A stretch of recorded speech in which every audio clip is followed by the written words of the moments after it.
South superstar Allu Arjun हेले गिरफ। Pushpa 2 screening समय जड़े महिला मृत्यु घटना को नहीं गिरफ कर। तो हेलो फ्रेंड नमस्कार, मुदेव आपको स्वागत करुच्ची मोर चैनल सिनेमा खबर रख नजर को। तो फ्रेंड प्रथम दिन ही नुआ नुआ रेकर्ड करुच्ची अल्लू अर्जुन और रश्मिका मंदाना अभिनीत फिल्म पुष्पा 2 द रूल। सप्ताह न पुरुणु 6 दिन बेपार 1000 कोटी पार करपर्यंत भारतीय सिनेमा इतिहास कौन सी फिल्म एभली व्यवसाय करें। गोटे सप्ताह 1062 कोटी व्यवसाय करी फिल्म। प्रथम दिन में 164 कोटी, द्वितीय दिन में 93 कोटी और तृतीय दिन में 115 कोटी बेपार करथिला। प्रथम 3 दिन में 383 कोटी टंका होइथिबा बेले पर 3 दिन में 619 कोटी बेपार होइछि। केवल भारत में 703 कोटी टंका एवं केवल हिंदी भाषा 370 कोटी टंका आय करी पूर्व सबू रेकर्ड को भांगी। बाहुबली 2 10 दिन में 1000 कोटी टंका रोजगार करथिला। किंतु यही खुशी महल भितर गोटे दुख घटना सामना को आसी।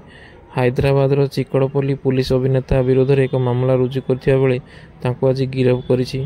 डिसेम्बर 4 तारिख राति अल्लू अर्जुन चलचित्र Pushpa 2 the rule premiere show देखापी हैदराबाद संध्या थिएटर में पहुंची। यही समय शो पर से व्यक्तिगत सुरक्षा सहित थिएटर में पहुंची। आउ झलक पाइबापी संध्या थिएटर में बहु संख्यक जनगहली होता। जनता को नियंत्रण करने स्थानीय पुलिस लाठीचार्ज करथिले।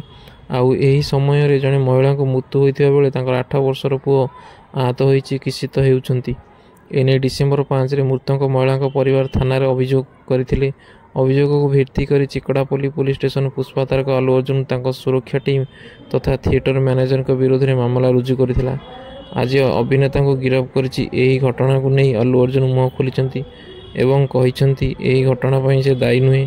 से घटना दिन दुर्भाग्यवशत मुझे थी एवं तांको मृत्यु खबर शुणी मु बहुत दुख प्रकाश करुच्ची। तो फ्रेंड आपण मैंने निहाती कमेंट माध्यम जनातु ए घटना दायी किए। तो दर्शक बंधु आपन को वीडियोटी जदि भल लगी थाए निहाती लाइक करंतु, शेयर करंतु एवं चैनल को सब्सक्राइब करंतु। जय जगन्नाथ।